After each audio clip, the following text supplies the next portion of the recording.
Amigas y amigos, bienvenidos a Horizontes Perdidos, un podcast de Leo Vicent. Entrad libremente por vuestra propia voluntad. Un viaje mágico para recuperar el centro. Sendas a los adentros. Geografía mítica y atlas espiritual para nobles viajeros.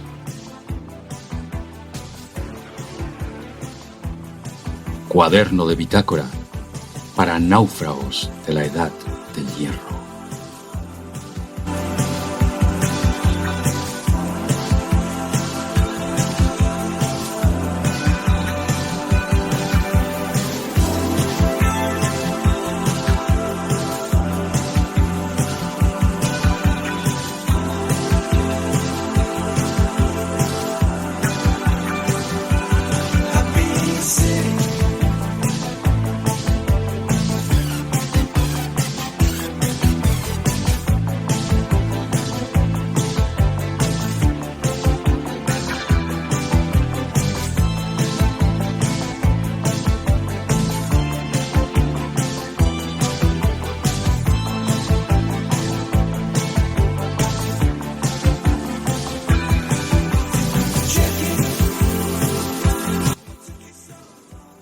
Buenos días. Ante todo quiero dar las gracias. Gracias a los que habéis madrugado y estáis esta mañana aquí. Ojalá esta ponencia, esta conferencia sea el Bloody Mary que necesita vuestro corazón noctámbulo. Espero que eso sea así. Gracias también a Fernando Muyor, editor y organizador de estas quintas jornadas del misterio y ciencias de frontera que organiza en Murcia. Siempre es un placer venir a Murcia. Gracias, Fernando, por tu celo, por todo lo que estás haciendo. Gracias de corazón. Y gracias de corazón, como no podía ser de otra manera, a Carmelo Ríos, mi prologuista. Tengo un prólogo que es oro molido. Soy un hombre de suerte, ciertamente. Carmelo, alguien a quien admiro profundamente y a quien considero mi maestro desde un día ya muy lejano. Apareció en televisión española en aquel programa maravilloso que se llamaba La Tabla Redonda, y apareció como solo lo puede hacer él, barbado, hirsuto, con su gi y su hakama japonesa y colocando una katana en la mesa. Quiero recordar que el programa versaba sobre el camino del guerrero. No lo podré olvidar jamás. Me puso sobre la pista. Una pista que me ha llevado a seguirle por muchas partes del mundo, por muchas páginas impresas. Recomiendo encarecidamente aquí su libro Ronin. Toda su producción literaria es más que recomendable.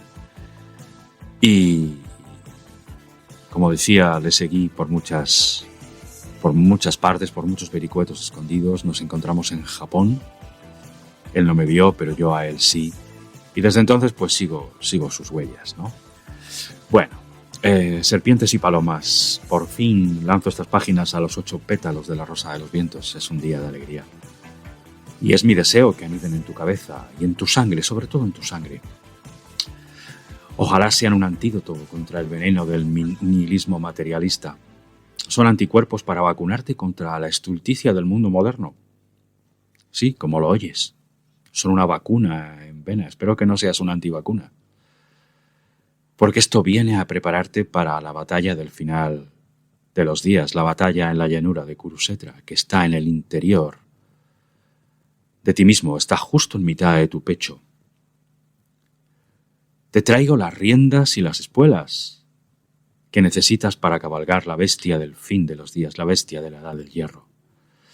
Bueno, algunos no me conocéis, pero sabéis mi nombre, soy Leo Vicent. Sé que la existencia son 3 postas hasta la esencia, 3 posadas y poco más. Mis pintores favoritos son Marsilio Ficino, Pico de la Mirandola y Giordano Bruno. Me gusta caminar por el filo de la navaja. Mi religión es la de Shiva y Shakti. Y mi ventura, como no podía ser de otra manera, es la embriaguez sagrada. En Serpientes y Palomas me he atrevido, fíjate nada menos, a traerte las 3 que son una. Me he atrevido a escribir un libro sobre simbolismo. con los que hay ya maravillosos, pero bueno, estamos erguidos sobre hombros de gigantes. A todos se nos vienen a la cabeza ciertos autores, ciertos paradigmas, ciertos referentes que están ahí y que nos ayudan en nuestro camino. En esta oscuridad que nos rodea necesitamos del símbolo más que nunca, para que nos marque un horizonte de significado. El símbolo tiene que estar presente en nuestra vida para que se filtre a través de nuestra piel y comparta nuestros humores y nuestra bilis, para que sea, en definitiva, aquello que nos permita alcanzar verdades de orden superior. Las necesitamos hoy más que nunca. Se nos dice que vivimos en un mundo secular, donde el hombre ha decidido no mirar hacia arriba, abandonar la vertical y moverse solo por la horizontal. Bueno, la tradición unánime, la tradición sapiencial, nos dice que esto es así y no es así. La tradición nos enfrenta a la modernidad y se ancla en un pasado más o menos distante. Porque la tradición es eterna, está en el futuro y está en el pasado, está ocurriendo ahora y siempre, es eterna. Está aquí, respira a tu lado, y si te echas a un lado, valga la redundancia, la vas a sentir. Solo necesitas, como dicen en Oriente, darte, anularte y regresar a casa. Entonces, desde ese horizonte de sentido, que es la tradición unánime, desde ese mezclarse estrechamente con la vida y mezclarse más estrechamente aún con el símbolo, para alcanzar cotas más altas desde donde mirar, porque cuando todos los caminos nos están vedados, solo nos resta mirar hacia arriba, ¿no? Como dicen en Japón, Happo Yabure. Estamos rodeados, tenemos que elevar la vista, tenemos que encontrar el centro y desde el centro, la vertical. Es importante. Decía Schopenhauer, en estos días oscuros que vivimos, que hay dos clases de hombres. Procura eludir a las dos. Y es verdad. Observando nos hemos dado cuenta de que efectivamente hay dos clases de hombres, dos clases de personas. Una en la que en los documentales de la 2, cuando el león caza a la cebra, aparta la vista. Y otra que cuando ese mismo acto sucede no solo aparta la vista, sino que mira con un placer que no esconde. No aparta los ojos un milímetro. Queremos citar aquí a Roberto Calasso, un autor al que tenemos muy presente en todos nuestros trabajos. Este prestigioso autor italiano, editor de Adelphi, considerado como una institución literaria de una sola persona, ¿no? El concepto temático fundamental de su obra es la relación entre el mito y la emergencia de la ciencia moderna, ¿no? Pues bien, en su obra La realidad innombrable dice que hay dos clases de personas. Curiosamente, en Pied-à-Porter está de acuerdo con Schopenhauer. Esas dos clases de personas serían, como peste del mundo moderno, como cabeza de la hidra, el terrorista y el turista. El terrorista, que no tiene por qué llevar un cinturón de explosivos en la cintura ni una granada dentro de la bolsilla de pocket de su abrigo de espiga, ¿no? Puede estar perfectamente detrás de un despacho. Es terrible el que mata, pero más terrible es el que manda a matar. Y el turista, que como todos sabemos es la gran plaga del siglo XXI, ¿no? La gran diferencia entre turista y viajero es que el viajero deja todo tal y como se lo encontró a su paso. No así con esta horda verdadera avanzadilla de Atila el Uno. Nosotros nos atrevemos a añadir una T más a la ecuación, otra persona, ya serían 3. Para equilibrar, siempre necesitamos sal en nuestras ecuaciones alquímicas. Y añadimos al TikToker, ¿no? Verdadero simio, dueño de un pulgar prodigioso, pero poco más, que necesita fagocitar constantemente, necesita alimento de la más dudosa calidad para mantener su atención, para no despegar su vida de las redes. Es el pato que se sabe atrapado y es feliz. Está feliz chapoteando en la charca con la red por encima, con la red social, ¿no? La terrible red social. Entonces, más que nunca, hoy necesitamos respirar y respirar hondo. Y mirar, como decimos, hacia arriba. Y es en este momento, siempre en todas mis conferencias, cuando tengo que hacerte dos preguntas, ¿no? ¿Por qué de entre todos los ponentes, de entre todos los conferenciantes, me has elegido a mí y estás aquí sentado? ¿Y por qué de entre todos los días de tu vida, precisamente hoy? Si eres capaz de contestar a las dos preguntas, pues verás, no necesitas escuchar. Entonces yo te puedo invitar a que abandones la sala directamente, pero antes postrarme ante ti y decirte, por favor, enséñame, maestro. Y si no conoces ninguna de las dos respuestas, es que eres tan merluzo que no merece que pierda un segundo más de mi tiempo aquí intentando contarte y venderte una película. Sin embargo, me apiadaré. Me apiadaré de ti, me apiadaré de ti, me apiadaré de vosotros y continuaré con mi exposición. Ahora quiero que te fijes detenidamente en la imagen que se proyecta a mi espalda. La reconoces, ¿verdad? Es un arcano del tarot. La carta conocida como el universo.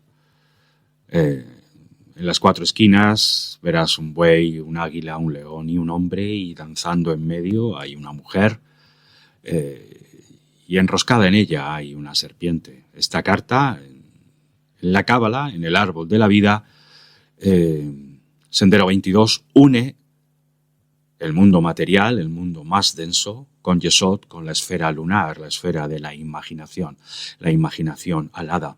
Nosotros no podremos más que maravillarnos y preguntarnos como Madonna, ¿quién es esa chica?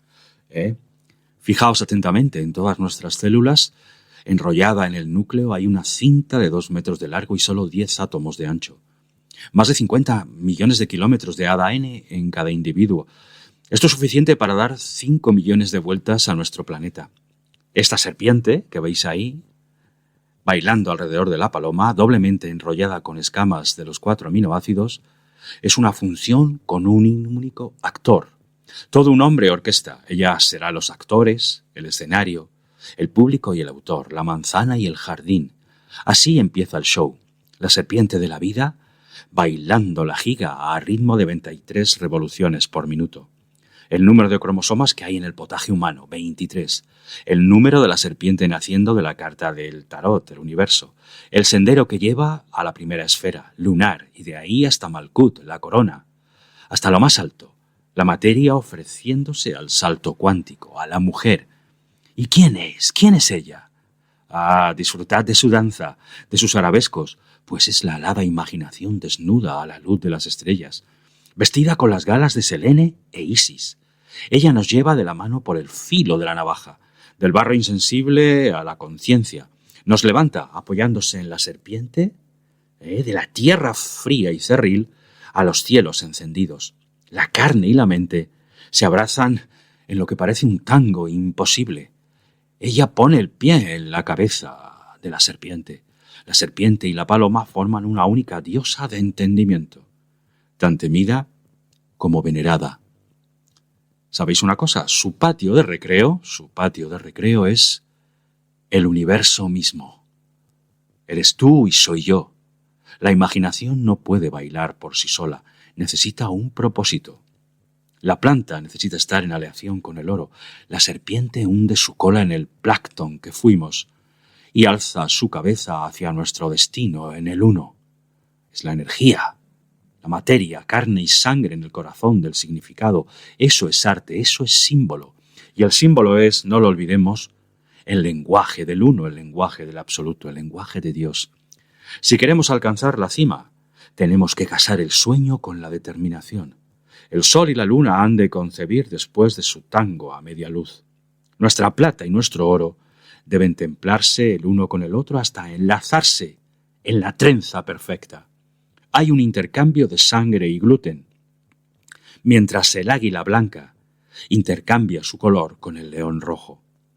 Esto, queridos amigos, esto es el amor último, y nuestra personalidad se desprende de nosotros como ropa vieja para dejar tan solo la esencia desnuda.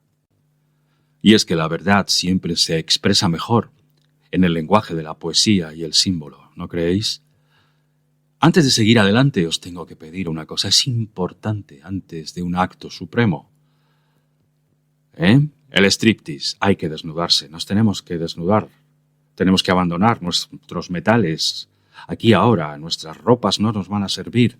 ¿Dónde vamos a ir? Os pido que conmigo os quitéis lo que no necesitáis. Aquí va el reloj, y aquí va el anillo, aquí va la chaqueta. Me quito la chaqueta ahora mismo. La verdad es que estoy mucho mejor y empiezo a estar mejor con todos vosotros. Me empiezo a sentir más cómodo. La importancia de desnudarse. Veréis cuando el iniciado, cuando el mago empieza el camino,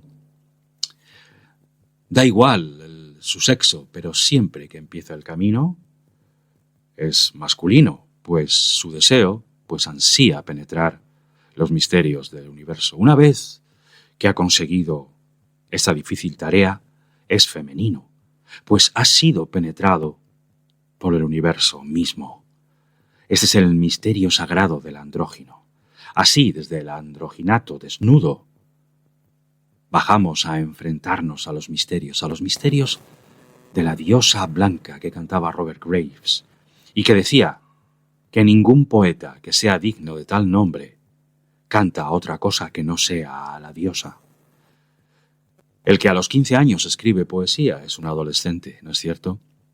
Pero el que con 40, con 50, con más sigue escribiendo poesía, ese es un verdadero poeta.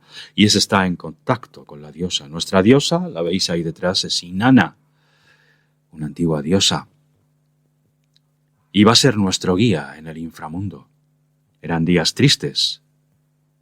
La diosa Inanna, Ishtar, lloraba al desaparecido Tamuz, el hermoso joven rey de la primavera. Desconsolada, le siguió hasta la mansión de la eternidad, dispuesta a enfrentarse a la diosa regente del lugar y a sus demonios custodios. Allí estaba Ereshkigal esperándola. Pero en la primera puerta fue obligada a despojarse de sus sandalias, que según los sabios simboliza renunciar a la imaginación, pues como ésta, los pies nos pueden llevar a situaciones inusuales. Y en la segunda puerta, ¿os habéis quitado los zapatos, por cierto? En la segunda puerta tuvo que renunciar a los adornos de sus tobillos, que según los sabios simboliza renunciar al ego. Y la tercera entregó su túnica, que fue lo que más le costó, pues era renunciar a la mente misma. En la cuarta puerta entregó su peto o lamen de oro, descubriendo sus pechos. Los pechos de la diosa son criadero de estrellas y puro alimento, no solo en el plano físico, sino también en el emocional y en el espiritual. Sustentan toda vida. Y en la última puerta entregó su cinturón, su faldellín, que significa renunciar al éxtasis de la iluminación. Y solamente así, desnuda, pudo la diosa entrar en la eternidad. A nosotros nos ocurre lo mismo. Hemos de desnudarnos, hemos de despojarnos, como decíamos, de todas las ideas terrenales, antes de encarar el misterio. Es la ley, y no puede ser de otra manera. Desnudos, como venimos, y deberíamos irnos de este mundo. Solo así podemos entrar en el otro lado, en lo velado y prohibido, ya sea en el arte, o en la magia, o en el sexo. Antes de dar los primeros pasos por este pequeño paseo por el sagrado femenino, es fundamental comprender que desde una perspectiva no dual, la diosa es el equivalente al poder de acción de la conciencia, por lo tanto lo abarca todo. Esa conciencia es lo que en las tradiciones no duales se llama Dios, y su manifestación se llama diosa. Esta conexión entre conciencia y manifestación se representa, como hemos visto, como un andrógino divino, o también como dos amantes cuya aparente separación del nacimiento al mundo fenoménico y su abrazo íntimo al despertar y manifestación no es sino la prueba de la existencia de la luz última. Una vez que desde el plano no dual aparece el mundo adármico, la diosa despierta como entidad independiente. En su primera forma como creadora, vinculada a lo inmaculado, la cueva, la copa, la noche y el misterio. Es la Virgen. Cuando se manifiesta como juego, disfrute y exuberancia, es la esposa o la amada eterna, a veces luminosa, a veces amenazante y oscura. El final del ciclo de lo femenino es la madre, con su abrazo, nos hace retornar al comienzo una vez reunido lo disperso. Y es que la Madre Divina, o bien es Madre del universo completo, Madre de la totalidad, incluyendo la conciencia y todas sus manifestaciones, o de aquellos que puede redimir o despertar al universo de su sueño de dualidad. Tres que son una, o una en todas. Los símbolos crecen y se manifiestan a la luz de diferentes tradiciones. Aportan versiones con varios elementos, donde, por ejemplo, todas, absolutamente todas, podrían ser sanadoras, guerreras, cuidadoras del fuego secreto, mantenedoras del fuego. De ellas depende mantener los fuegos sagrados.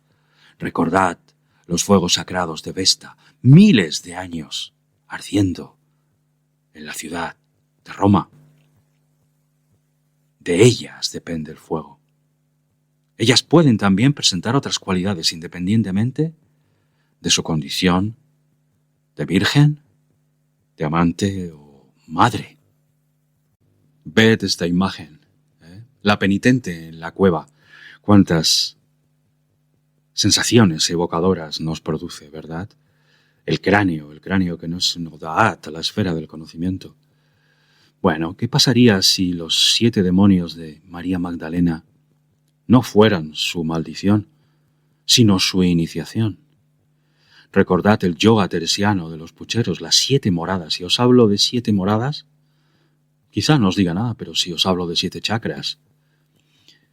Magdalena e Inanna, las dos, caminaron el mismo camino en espiral, a través de esa escalera que no se sabe muy bien si desciende o asciende hasta llegar a la unidad. Magdalena ha sido recordada frecuentemente como la mujer que fue sanada, liberada de 7 demonios, pero en el Evangelio gnóstico de María no eran demonios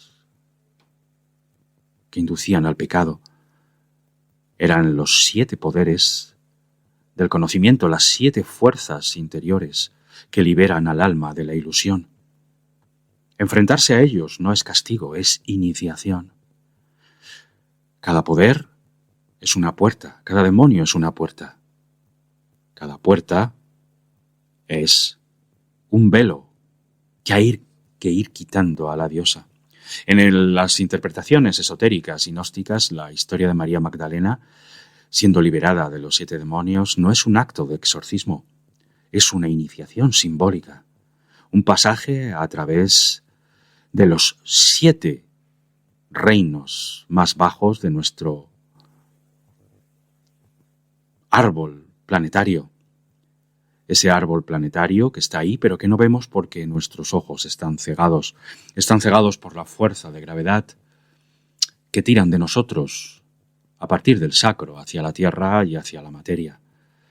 En antiguas tradiciones mistéricas, estas 7 fuerzas corresponden a los 7 arcontes o gobernadores del plano material, del cosmos material. Cada uno representa un velo de la ilusión, del ego, una atadura que el iniciado debe cortar, confrontar y purificar.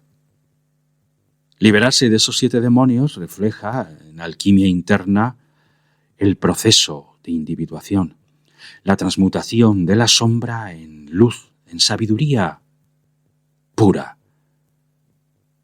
El liberarse de las 7 leyes de la ignorancia que oscurecen nuestra visión y no nos permiten en última instancia abrazarnos a la divina Sofía, a la Sofía perennis, al conocimiento mismo. Las mujeres iniciadas en los misterios de Sofía se decía que descendían en lo más profundo de la tierra para buscar a la Sofía caída y redimirla. Confrontar, pues, esas 7 potestades es parte de la iniciación en la sabiduría. Descender 7 peldaños. En Egipto eran 7 las puertas que nos llevaban a la otra vida. Isis restaura a Osiris pieza a pieza antes de enfrentar el Amenti. En la Cábala, por ejemplo, los 7 sefirots más bajos donde el divino femenino, la Shekinah, el aliento mismo de Dios, desciende y retorna. En el sufismo son los 7 valles del alma, en la alquimia, las 7 operaciones de Nigredo al oro. En el hinduismo los 7 chakras, la serpiente danzando, solo después de haberse despertado el esplendor ovillado que duerme a los pies del árbol y levanta la cabeza. En la tradición Rosacruz o de Steiner, los 7 planos, los 7 cuerpos, los 7 ritmos de evolución. 7 es el ritmo, la boga de abordaje, ya lo sabían en la Bengala de hace 8000 años. Entrar y salir, entrar y salir. El espíritu descendiendo en la materia y la materia ascendiendo en el espíritu. Este es el solve y el coagula. Disuélvete y coagula. Mucho antes de que la Iglesia se manifestara estaban los misterios de las escuelas de la luna en Alejandría, en Delfos, en Eleusis y más allá, llevando las llaves de la puerta última que está al final del viaje. Sus iniciados lo sabían bien, decían que bastaba una noche en las cavernas de Eleusis para completar el viaje de toda una vida. Y aún así, los iniciados volvían al año siguiente, ¿no? Repetían, ansiaban volver a repetir su nacimiento, su segundo nacimiento a la vida. Los misterios femeninos enseñaban que el camino al cielo siempre empieza en la gruta, en la caverna, en el interior del cuerpo, en el vientre, en la tierra misma. Los lamas tibetanos lo llaman el bardo, el mundo intermedio. Los místicos cristianos hablan de la noche oscura del alma, la oscuridad fértil, a partir de la cual puede darse la resurrección. Solo en esa oscuridad se puede tejer el vestido de bodas, las ropas luminosas, cuerpo de jade, el tosoma heliacon, el augoides, porque sin el vestido de bodas, no lo olvidéis, no entraremos en la casa del Padre. Hemos visto cómo en cada puerta Inanna dejaba una parte de sí. La Magdalena deja también 7 ilusiones, 7 velos. Y cuando esto sucede, deviene la gran obra, deviene el milagro, el androginato. Mirad, ved esta imagen, el triángulo de Pitágoras, el faraón erecto, formando uno de los brazos de ese triángulo. La experiencia tuvo lugar en el 36, en la tumba de Ramsés IX, donde Schwaller de Lubitsch, quizá uno de los metafísicos más importantes, si no el que más, del siglo pasado, me atrevería a decir, a una costa de granjearme antipatía, me atrevería a decir que incluso por encima de René Guénon, contempló un mural osiriano que representaba a Ga-Mut-Tef, el toro de su madre. Aquí se muestra al faraón como la hipotenusa de un triángulo rectángulo, encarnando simultáneamente tanto el poder masculino, generativo, como el femenino gestativo del cosmos. Este tema en el que una gente se convierte en padre y madre de sí mismo, constituía el núcleo de su metafísica alquímica. Tenemos la proporción 3, 4, 5, resultando 12. 12, la cuerda de 12 nudos de los maestros geómetras. El nombre sagrado y oculto de la deidad, el nombre más sagrado. A partir de ese momento, Schwaller de Lubitsch supo que había encontrado el verdadero símbolo de su obra maestra. Su obra maestra, que es el Templo del Hombre. Escrito entre 1957 y 1958, una obra que gestó durante más de 12 años de mediciones in situ, desciframiento y estudio del templo de Amenemhotep en Luxor, Alto Egipto, lo que confirmó a Schwaller que este linaje era, en efecto, la fuente de la tradición hermética, pitagórica y alquímica, de la que él ya era un experto y practicante consumado. Yo quiero que este libro, El Templo del Hombre, sea visto como parte de una trilogía. ¿Cuál? Os preguntaréis. Pues no es otra que la famosa trilogía que formamos a partir de 2 obras de Fulcanelli, como son el misterio de las catedrales y las moradas filosofales. Bien, el otro pilar, como siempre, el otro pilar integrador, la sal que siempre procuramos poner a todo guisto, en ese caso lo hace Swaller de Lubitsch, que por lo que sea está ligado a Fulcanelli estrechamente, tanto que, como veis, yo no me atrevo a separar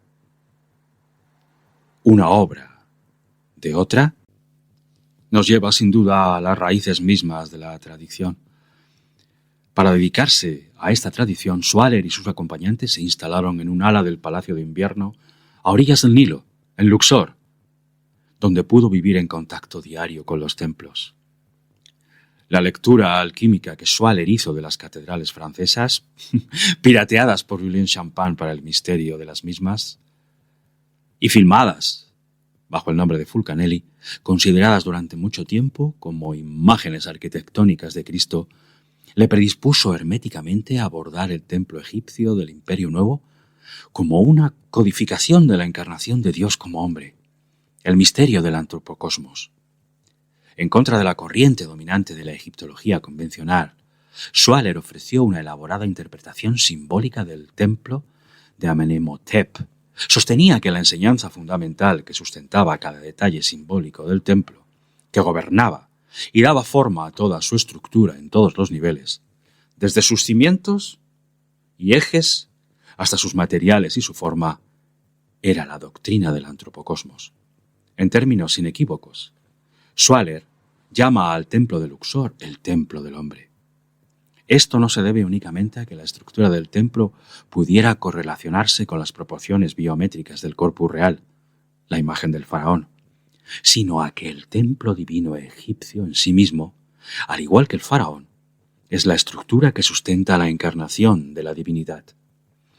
El templo del hombre encarna las funciones o principios divinos, néteros, tanto como edificio físico creado, según las proporciones divinas del crecimiento nomónico, como literalmente, a través de la encarnación de lo divino en el hombre. Para Swaller, la fisiología humana es un producto físico de principios metafísicos.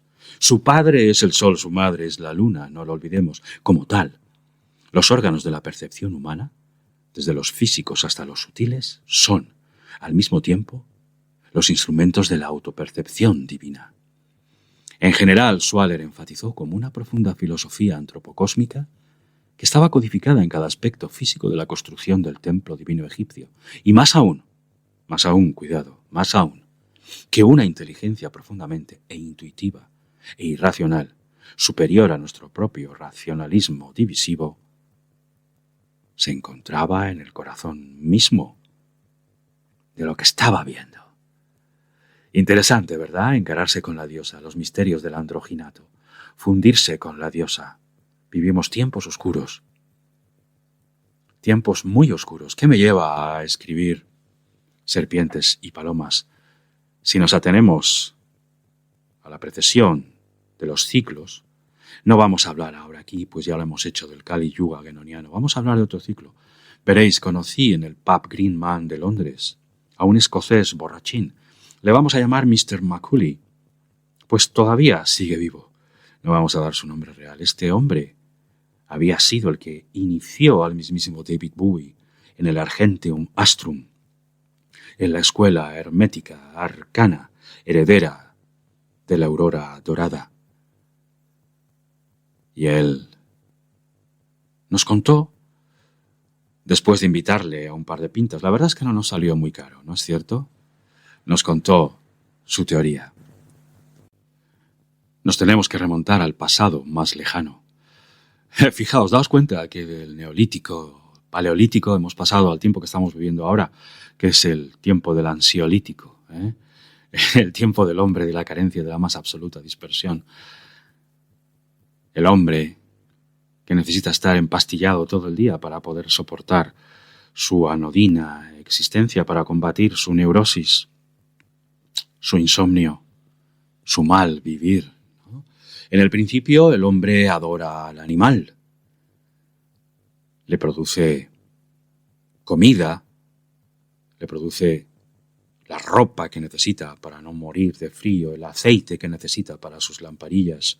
Es la época del dios cornudo, el dios astado, que se va a mimetizar, se va a confundir con la diosa. Es el matriarcado. El dios astado es sacrificado después de 8 años de reinado en las tribus celtas y devorado por todo el pueblo. Ese recuerdo del banquete, del chivo expiatorio sacrificial, se sigue dando todavía hoy todos los domingos en la misa católica. La diosa, el matriarcado, que es el león de Isis, reina gozosa en lo alto, en los cielos, para ser destronada por un dios barbado, por el patriarcado. Es el eón de Osiris. Este eón va a dar paso, si nos atenemos a las investigaciones de algunos ocultistas, al eón de Horus, el hijo. Este periodo de tiempo hubiera empezado en un tiempo relativamente cercano a nosotros, ¿no? Quizá con las 2 guerras mundiales, con las explosiones atómicas en Hiroshima, en Nagasaki y en ciertos espolones, que no han hecho sino abrir puertas a cierta oscuridad. El niño es egoísta, es juguetón, le gusta destruir por el mero placer de hacerlo. Rompe y a veces construye y a veces no. A veces tira el juguete al rincón más lejano o a veces lo mima entre sus manos, ¿no? Estamos viviendo como bien podéis reparar el eón de Horus. Pero eso no nos puede llevar muy lejos. Y para que el equilibrio hacia lo que todo tiende se dé, necesitamos que Maat, la diosa de la pluma, la diosa de la justicia y de la sabiduría, haga su aparición y equilibre las fuerzas hostiles, calme al niño juguetón, al niño egoísta. ¿Ha empezado el león de Horus? Sí, ha empezado el león de Maat. ¿Se están equilibrando esas fuerzas? Ha caído sobre nuestras frentes la pluma de Maat, la pluma que presidirá nuestros juicios de Osiris cuando se nos pregunte ¿cuánto te han amado? ¿Cuánto te han amado? Puede que sí, puede que no lo sabemos con certeza. Lo que sí sabemos, a tenor de lo que está pasando en el mundo, es que si eso no se da, si el próximo siglo no es femenino, no será. Si no se da esa comunión de almas, ese abrazo último, esa trenza que rodea a 2 cuerpos y los convierte en uno, si eso no se da, nada será. Ahora mirad este viaje, estas imágenes, porque quiero llevaros a un sitio lejano a la India, en Khajuraho. El templo de Khajuraho, fascinante, ¿no es cierto?, que florece entre los años 950 y 1050. Las esculturas son muestra de un arte exquisito y enigmático. Mirad, vamos caminando entre la selva y nos encontramos con el templo. Los cuerpos parecen danzar, movidos por un viento de otro mundo. Los escultores conocían el gran secreto. Sabían que la madre Shakti, la primigenia, amanecía un día buscándose en un espejo y luego en otro y en otro. Y así devino el mundo. Nosotros también somos un espejo. Shiva todavía no se había arrancado del costado a la madre. Shiva todavía no había exhalado. No había respirado, completado su respiración. Shiva todavía no había utilizado su hemisferio derecho cerebral para crear la danza, la Ras Lila. Shakti es el modelo último de toda imagen, así como el monte Kailash es el modelo de todo templo. En mitad de la selva duerme la ciudad de las bodas eternas. En mitad de la ciudad aparece una imagen de Ganesha, el dios elefante, hijo de Shiva y Parvati, el dios antiguo que estaba ya en las sombras del mundo anterior. Este es nuestro halcón. Nuestro halcón es su elefante. En las esculturas la amada busca a su amante, coge su cabeza con ternura entre las manos, la envuelve con su cuerpo, ofrece sus caderas, se dobla. Su sonrisa expresa el deleite en la contemplación del amado, en la búsqueda y el deseo de hacerle sabio, de perfeccionarle, de tejer su alma, llevándole hasta un punto que solo ella conoce. Él, como veis, inmóvil se dedica al gran juego. Este es el amor prohibido, el sexo mágico, Y esta es quizá la ciudad de Krishna, del dios azul, que hace el amor a una mujer casada en mitad de la selva, rodeado por las gopis, las servidoras, las vaqueras de Gokul. Porque el amor entre el rey y la reina de Saba es un amor que ignora el tiempo y el espacio. No es el amor común, no es el amor del cuerpo físico, es el amor en el que se duerme con una espada en medio. Es el amor prohibido. Las bodas secretas se cumplen en los jardines de Brindavan, mientras se baila la Ras Lila. La selva y la montaña son el recinto de los dioses. Metafísicamente la mujer es activa y el hombre pasivo. El misterio femenino es redescubierto. Todo aquello que es trascendente en la mujer, invulnerable en lo femenino, la esencia del ilusorio, el perfume almizclado, es lo que atrae. Para el escultor de Khajuraho, la mujer ha de ser primero reconocida fuera, para finalmente ser incorporada a la propia alma. Habrá que casarse con ella, sí, pero en las bodas mágicas, en las bodas alquímicas. Te voy a decir por qué siempre te has sentido pequeño bajo las estrellas. ¿Por qué? Lo primero que debes hacer cuando nace un bebé es elevarlo con ambas manos hacia el cielo. Porque por miles de años las estrellas eran su cuerpo, antes que el cosmos fuera reclamado por los marineros y los científicos, y acotado en los versos de los poetas. Antes de todo eso, verás, le pertenecía a la diosa. Era la reina de los cielos, la madre de todos, la portadora de luz. Se alzaba como la estrella de la mañana, Venus, declinaba como la luna, Diana. Se aparecía como las 7 hermanas, las Pléyades, las Hators, las madres, las palomas, los 7 pilares de la sabiduría, las 7 artes liberales, los 7 demonios, los 7 peldaños. Su memoria es infinita, sus musas son 9, su respiración bálsamo, su latido, la canción del mar, su mano en tu pecho, consuelo, el rocío de los alquimistas en tu cabeza, el anima mundi. Su símbolo era la estrella de 5 puntas, la estrella flamígera, dibujada a partir de la rosa, de una manzana partida por la mitad, la espiral de la vida, símbolos de la belleza, fertilidad y la vida. Era la estrella del mar, la Stella Maris, la que guiaba a través de la oscuridad. Antes de que María se vistiese con la niebla húmeda de los puertos, ya lo había hecho Venus. El lucero del alba no siempre fue Jesús, Revelación 22:16, o Prometeo, el primero de los caídos, fue la diosa.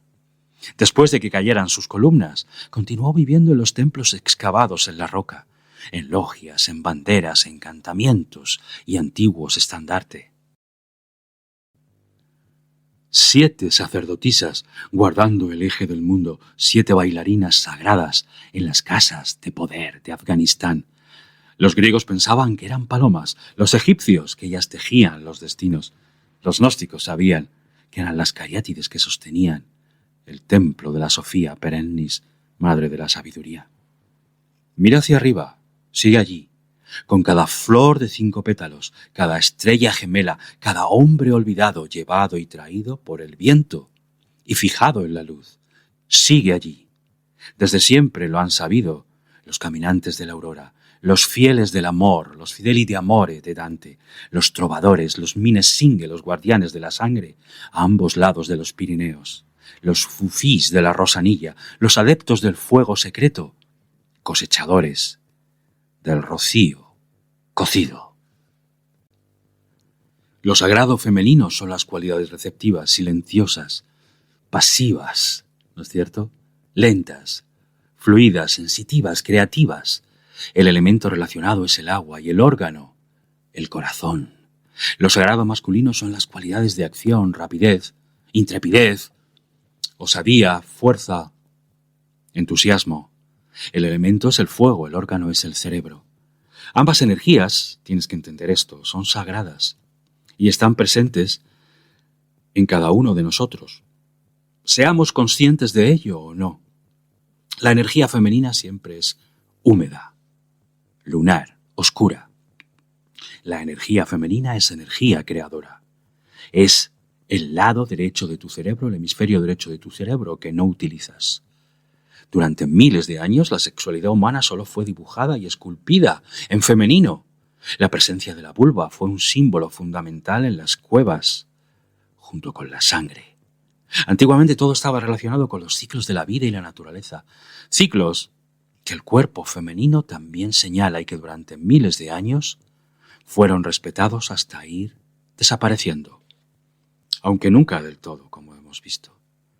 La consonancia con la naturaleza, el respeto a la mujer, la paz y la cultura igualitaria prevalecieron en la actual Europa occidental durante miles de años, hasta que los invasores indoeuropeos arrasaron la zona introduciendo dioses guerreros, armas diseñadas para matar a seres humanos y una civilización patriarcal. Los rituales son necesarios para que el alma pueda experimentarse a sí misma en este viaje sagrado que es la vida. El inconsciente personal y colectivo también necesita del rito. ¿Y qué es el rito sino el símbolo puesto en acción?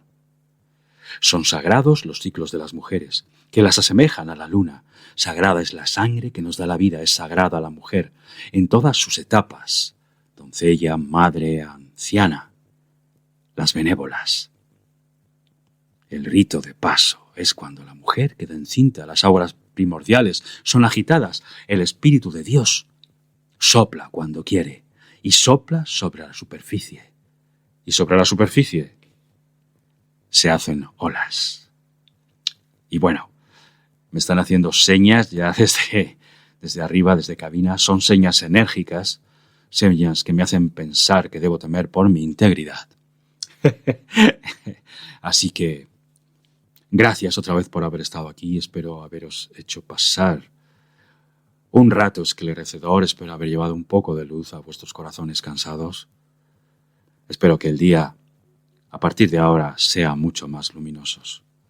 Muchísimas gracias. Ha sido un placer. Estoy seguro de que nos vamos a ver pronto, de que nos vamos a encontrar en el camino. Y recordad una cosa importante antes de despedirnos, antes de que me llueva una lata de refresco certeramente lanzada a la cabeza. La vida sirve para averiguar quién eres, cómo te llamas de verdad, no cómo te llamaron al nacer, y a dónde te diriges sin que los demás te lleven. Y si no lo averiguas, habrás vivido en vano. Por eso es tan importante que todos los hombres sepan quiénes son. Quien tiene un propósito, como quien tiene un nombre, tiene un destino. Todos lo tenemos. El alma se teje alcanzándolo. Gracias. Gracias. Muchas gracias. Gracias de corazón. Gracias. Gracias.